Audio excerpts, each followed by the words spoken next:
Hello student welcome to our YouTube channel easy learning Odia. आम पढ़ुले षष्ठ श्रेणी विज्ञान। आज पढ़ा दशम अध्याय दैर्घ्य और तार मापन। देख कौन अच्छी देखा आम जीवन में अनेक परिस्थिति कौन दैर्घ्य और दूरतार मापन विषय में अनुभूति निश्चय अच्छी मध्य केतोटी तले दी जाए देख जमीक आम सार्ट पर केते दैर्घ्य कना लगे ता दरजी माप फितारू व्यवहार करके कहे आम जो कौन सार्ट सिलवा गले जमीक कपड़ा व्यवसायी पाखक जाए सार्ट पर आम 2.5 मीटर कना मांगे से मीटर दंड साहाय्य कौन कर निर्दिष्ट कना मापी काटी दे थाए। यहाँ कौन आम से जानी बोले तो सब कर ना से जानी मीटर कोटा सेंटीमीटर कोटा ताल से सब करमती काठ कम कर लोक जब टेबुल तैयारी करे कि कौन सब जहाँ सब आम आसबाबपत्र अच्छे तैयारी करे कौन से आलमीरा तैयारी करे ताकू कोटा प्रस्थ कोटा उच्चता कोटा मीटर सेंटीमीटर केते कौन होता है सब जानवा होता है। कौन से जमी मापा बेले तार दैर्घ्य प्रस्थ मापिकी सठिक भाव में आम चैन कि कड़ी व्यवहार कर मापी था सेमती आउ अनेक सब कौन दैर्घ्य कि दूरता मापा बेले आम एसबूर व्यवहार करते गोटे सहर गोटे सहर दूरता आम घर ठारू स्कूल पर्यंत दूरता एसबू मापा बेले आमको कौन दरकार होता है मापन कि दैर्घ्य दूरता अनेक सब मापन एकक को व्यवहार करने पड़ता है। ठीक अच्छे एवं देखा केतक प्रश्न खोजिले तुम निश्चय जापर जे आम जीवन दैर्घ्य दूरता मापार कौन आवश्यकता अच्छी। देख तुम्हें हुए तो घर ठारू स्कूल चली चली आसुव कारण तुम स्कूल मात्र अल्प बाट हो किंतु भुवनेश्वर ठारू तुम बयसर पिला स्कूल साइकेल बाबा गाड़ी में जाती कारण से स्कूल अल्प बाट नुहे अनेक बाट होता है से घर ठारू स्कूल दूरता प्राय 2-3 किलोमीटर होता है। सेहीपरि दिल्ली में प्राय केतक पिला स्कूल को गला बेले बस कि गाड़ी जाती कारण से स्कूल दूरता 10 कि 15 किलोमीटर पाखापाखि होता है। तो दैर्घ्यर दूरता मापार आवश्यकता कौन कौन रही सब आम जान देखिए दैर्घ्य कौन और दूरता कौन होता है यह सब विषय टी आम जान रखा। देख तले दिया प्रश्न जोड़क अनुधान कर तुम उच्चता केटे तुम आराम से तुम पाद ठारू मुंड पर्यंत केते दूरता अच्छी यह आम जानी था। तुम श्रेणीगृहर दैर्घ्य केते तुम श्रेणीगृहर लंब पटे 2 कांथ भीतर को दूरता केते ये सब आम प्रश्न सब देखिले। ए देख कौन कहे देखा तुम राज्यर राजधानी भुवनेश्वर ठारू भारत राजधानी नूआ दिल्ली रेल दूरत्व केते तुम राजधानी भुवनेश्वर ठारू भारत राजधानी नूआ दिल्ली जाए लंबी रेल लाइन दैर्घ्य केते ये सब आम लक्ष्य कले ताहले कौन पाइले दैर्घ्य और दूरता शब्द एकाश अर्थ बुझाऊँगी ये सब जानिले। तेबे साधारणतः प्रयोग में गोटे वस्तुर 2टी बिंदु मध्य दूरता को आम दैर्घ्य कहूँ जेकोसी 2टी बिंदु या मध्य जो दूरता रही है आम कौन कही दैर्घ्य कही था और पृथ्वी पृष्ठ 2 बिंदु मध्य दूरता को आम दूरत्व बोली कही जेकोसी 2टी बिंदु पृथ्वी मध्य नहीं जावा तार जो दूरता हो ताकू आम दूरत्व बोली कही था। ठीक अच्छे एवं आस दैर्घ्य और दूरत्व किपर मपा जापर आम जाना। देख मापन तुम श्रेणी में बसला बेले बेले बेले तुम मध्य कौन होता है बेंच रे किए अधिका जगह नहीं जाऊँ तो किए कम बना दूसरी ए मध्य कली झगड़ा होता है शिक्षक नजर को आसे शिक्षक तुमको हाथ में मापी ताकू समाधान करने को कही था।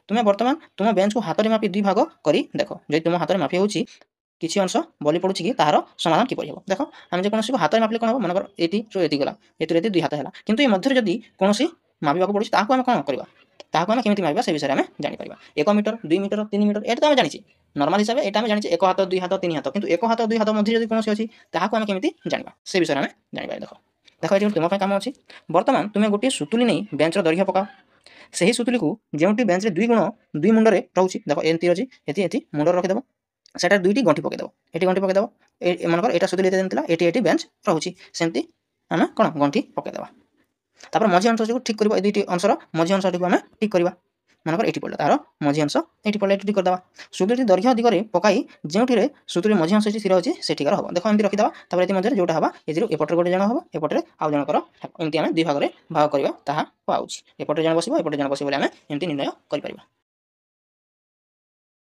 से बेंच 1/4 और 1/8 आम निज निर्णय कर। देख जमीक एमती गोटे आम 2 भाग करें ये को आउ 2 भाग करदे आउ 1/4 पलि आसो या मझे मझे आउ गोटे भाग करदे 1/8 आसीज आम एमती भाव में कौन सब निर्णय कर कौन उपाय जब किसी होम करवा। देख यहाँ माप करवा एवं आउ कौन देखिए अभ्यास कार्य बा तुम कम 2 देखा तुम्हें निजर पाद को मापर एक नहीं श्रेणीगृह में दैर्घ्य और प्रस्थ को माप जमी देख ये मापुची तार पाद को गोटे गोटे पाद को एमती मापिवा दैर्घ्य और प्रस्थ को मापिवाई देती तल सारणी खातार आंकी ताहा पूरण कर तापर मापले देखिए जे शेष बेलू किसी अंश जब बोली जाऊँ देख 1 पाद है 2 पाद है कि मझे कौन जब पड़गला कि 1 पाद नुहे तार अधा पाद कि बोली जाऊँगी आम केमी मापी था आम देखा ये से पूर्वर सुतुली व्यवहार कर जेपरी विभिन्न अंश बाहर कर सेपरी आम बलक अंश कौन करवा 2 भाग करके अधे अधे करदे। ठीक अच्छे ये सारणी में निजे निजे तुम कर। देख ए तुम कम 3 कौन देखिए देखा ତୁମେ ନିଜର ହାତର ଚାଖଣ୍ଡକୁ ଏକକ ନିଅ। ଦେଖ ତମ ହାତ ଏଇଟା ଏମିତି ଏକ ଚାଖଣ୍ଡ ବୋଲି କହିବା। ଏମିତି ଚାଖଣ୍ଡ ନିଅ। ଟେବୁଲର ଦୈର୍ଘ୍ୟ ଓ ପ୍ରସ୍ଥ ମାପ ଏବଂ ପୂର୍ବ ଭଳି ତାହାକୁ ସାରଣୀରେ ନିଜେ ନିଜେ ପୂରଣ କର। ଏଠାରେ ମଧ୍ୟ ପୂର୍ବ ଭଳି ଗୋଟିଏ ସୁତୁଲିକୁ ବ୍ୟବହାର କରି ଚାଖଣ୍ଡରେ ମାପ ଓ ତାହାକୁ ନେଇ ଚାଖଣ୍ଡକୁ କମୁଥିବା ଅଂଶକୁ ମାପରେ ବ୍ୟବହାର କରିବ। ଦେଖ ଏଥିରେ କିଛି କ'ଣ ହେଇପାରେ, ଅଲଗା ଅଲଗା ଆସିପାରେ। ଦେଖ ତମର ହାତ ଯେମିତି ଥିବ, ମୋ ହାତ ତାଠୁ ଟିକେ ବଡ଼ କିମ୍ବା ଛୋଟ ଥିବ।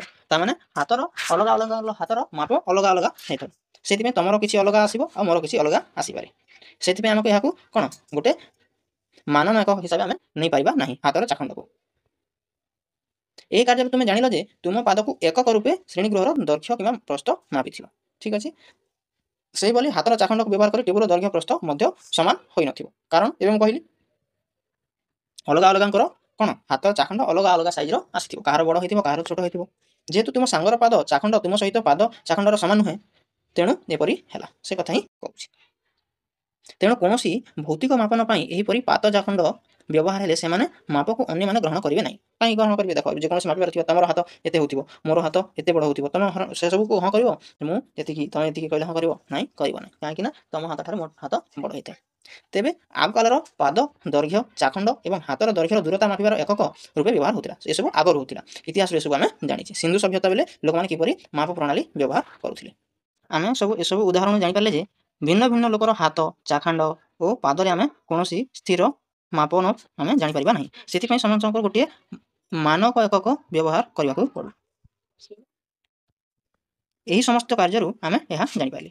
ମାପନ ହେଉଛି ଗୋଟିଏ ଜଣାଥିବା ରାଶି ସହ ଅନ୍ୟ ଜଣାଥିବା ରାଶିର ତୁଳନା। ଯାହା ଆମେ ଆମ ଦେଶରେ ମାପିଲେ ମଧ୍ୟ ତାହା ହେବ 1 ମିଟରକୁ 1 ମିଟର। ତାହାକୁ ଆମେ ଅଷ୍ଟ୍ରେଲିଆ, ପାକିସ୍ତାନ ଓ ଅନ୍ୟ ସବୁ ଦେଶକୁ ଯାଇକି ଯାହା ମାପିଲେ 1 ମିଟରର ତାହାର 1 ମିଟର ହିଁ ହେଇଥିବ। ତାହାକୁ ଆମେ ମାପନ କଲି କହିବା।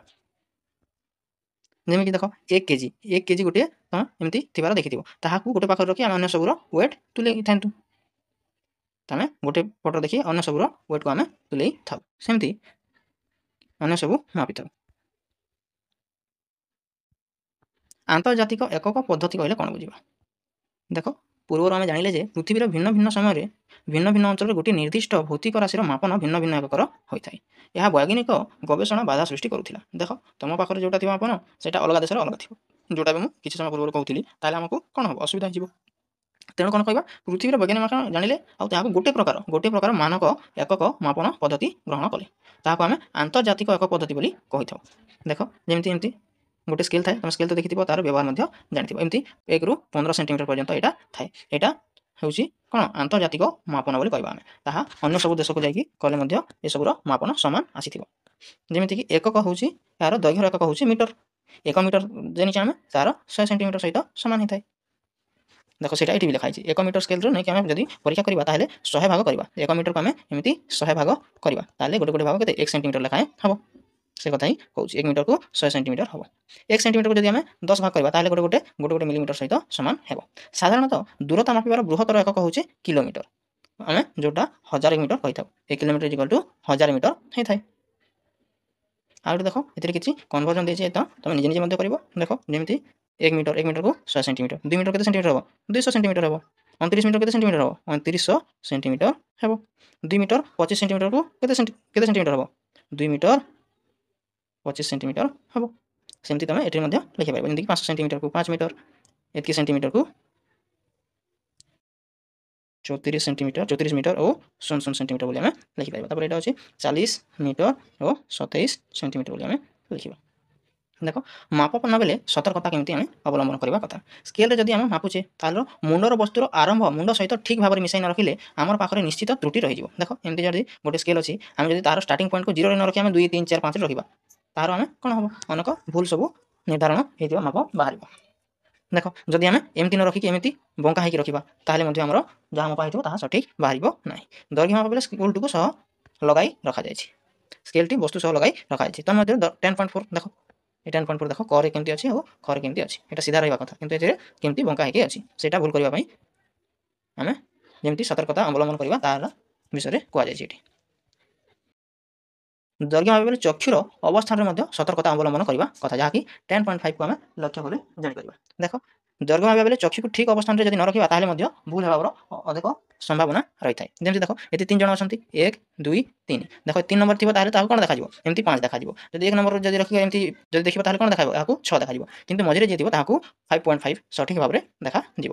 ସେମିତିପାଇଁ ଆମେ କ'ଣ ଯାହାକୁ ମାପିବାର ଥିବ ସେ ପୁରା ସଠିକ୍ ଭାବରେ ଠିଆ ହେଇ ଅବଲମ୍ବନ ସବୁ କରି ଏସବୁ ମାପିବା ଉଚିତ। ତାପରେ ଦେଖ ତୁମ ପାଇଁ କାମ 5 ନମ୍ବର ଦେଉଛି। ତୁମ ଶ୍ରେଣୀରେ ସବୁଠାରୁ ଡେଙ୍ଗା ପିଲାକୁ ଡାକ। ତୁମ ଭିତରେ 5 ଜଣ ପ୍ରତ୍ୟେକ ନିଜ ହାତରେ ମାପ ଓ ପରେ ପରେ ସ୍କେଲରେ ମାପ ଓ ନିମ୍ନ ସାରଣୀ ପୂରଣ କର। ବିଭିନ୍ନ ପିଲାଙ୍କର ମପାଯାଇଥିବା ସେହି ଗୋଟିଏ ଉଚ୍ଚତାକୁ ଦେଖି ତୁମେ ଜାଣିବ ଯେ ସମସ୍ତଙ୍କର ତୃତୀୟ କୋଠରୀର ମାପ ପ୍ରାୟ ସମାନ। କ'ଣ ଅଛି ତୃତୀୟ କୋଠରୀରେ? ସେମି ଏକକର ଉଚ୍ଚତା। ହଁ ଦେଖ ଏଠି ଦେଉଛି ଉଚ୍ଚତା ମାପିବାର ପିଲାର ନାମ ଲେଖିଦେବ ଯେ କ'ଣ ସମସ୍ତଙ୍କର ସେଣ୍ଟିମିଟରରେ ସମାନ ରହିବ। କିନ୍ତୁ ହାତରେ ମାପିଲେ କାହାର ହାତର ବଡ଼ ହୋଇଯିବ କାହାର ହାତରେ ଛୋଟ ହୋଇଯିବ ସେ କଥା ହିଁ ସେ ଏଠି କହୁଛି। କାରଣ ମାପିଲା ବେଲେ କେତୋଟି ତ୍ରୁଟି ହୁଏ ଏସବୁ ବିଷୟରେ ଆମେ ଆଗରୁ ମଧ୍ୟ ପଢ଼ିଛେ। କ'ଣ କ'ଣ ସବୁ ଅବଲମ୍ବନ କରିବା କଥା ତାହା ମଧ୍ୟ ଆମେ ଦେଖିଛେ। ଏବେ ଦେଖିବା ଯେ ଯଦି ଗୋଟିଏ ବକ୍ରରେଖା ଅଛି ତାହାର ଦୈର୍ଘ୍ୟକୁ ଆମେ କେମିତି ମାପିବା। ଦେଖ ଯେମିତି ଅଛି ଏଠି ଏମିତି ବଙ୍କା ହେଇକି ଅଛି ଏହାକୁ ତ ଆମେ ସ୍କେଲ୍ ଦ୍ୱାରା ମାପିପାରିବା ନାହିଁ। ତ ଆମେ ଏସବୁକୁ କେମିତି ମାପିବା ତା ବିଷୟରେ ଟିକେ ଜାଣିବା। ଚିତ୍ରରେ ଦିଆଯାଇଥିବା ବକ୍ରରେଖାର ଦୈର୍ଘ୍ୟକୁ ତୁମେ କିପରି ମାପିପାରିବ? ତୁମ ଜ୍ୟାମିତି ବାକ୍ସରେ ଥିବା ସ୍କେଲ୍ ଦ୍ୱାରା ମାପିଲ ଦେଖି। ସେଟା ହେବ କି ଏମିତି ବଙ୍କା ହେଇଥିବା ତାକୁ ଆମେ ମାପିପାରିବା କି? ମାପିପାରିବା ନାହିଁ। ତ କ'ଣ କରିବା ତୁମେ କେତେବେଳେ ଏହି ବକ୍ରରେଖାକୁ ସ୍କେଲ୍ ଦ୍ୱାରା ମାପିପାରିବ ନାହିଁ ସେ କଥା ହିଁ କହୁଛି। ତୁମେ ସୂତା ଖଣ୍ଡେ ବ୍ୟବହାର କରି ବକ୍ରରେଖାକୁ ମାପିପାରିବ। ଯେମିତି ଗୋଟେ ସୂତା ଉପରେ ଯେମିତି ରଖିଦେବ ଆଉ ଯଦି ଏଇଠି ଶେଷ ହେଉଛି ଏଇଠି ଗୋଟେ ଗଣ୍ଠି ଦେଇଦେବ ଆଉ ଯେଉଁଠୁ ଆରମ୍ଭ ହେଉଛି ସେଠି ଗଣ୍ଠି ଦେଇଦେବ। ତାପରେ ସୂତାକୁ ଆମେ ସିଧା ଭାବରେ ରଖିବା ତାହେଲେ ଆମେ କ'ଣ କରିବା ଏମିତି ସୂତା ରଖିବା ଆଉ ତାର ଉପରେ ଏମିତି ସ୍କେଲ୍ଟିକୁ ରଖିବା। ଏମିତି ଯେମିତି ମନେ ରହିବ 0ରୁ ଆରମ୍ଭ ହୋଇଥିବ ତା ସୂତାର ସହିତ ଯେଉଁଠି ପହଞ୍ଚିବ ମାନେ ଏଇଟା 20 25 ଯାହା ସେଣ୍ଟିମିଟର ମିଟର ହେବ ଯାହା ଆମେ ସେଇଠି ଗଣ୍ଠି ପାଖରେ ଦେଖିବା କେତେ ହେଇଛି। ଆଉ ଏମିତି ଆମେ କ'ଣ ସ୍କେଲ୍ର ବ୍ୟବହାର ବକ୍ରରେଖା ଥିବା ଦୈର୍ଘ୍ୟକୁ ଆମେ ମାପିପାରିବା। ସେ କଥାକୁ ହିଁ ଏଇଠି କହୁଛି। ଦେଖ ଏତିକି ଥିଲା ଆମର କ'ଣ 10ମ ଅଧ୍ୟାୟ ଦୈର୍ଘ୍ୟ ଓ ତାହାର ଦୂରତାର ମାପନ।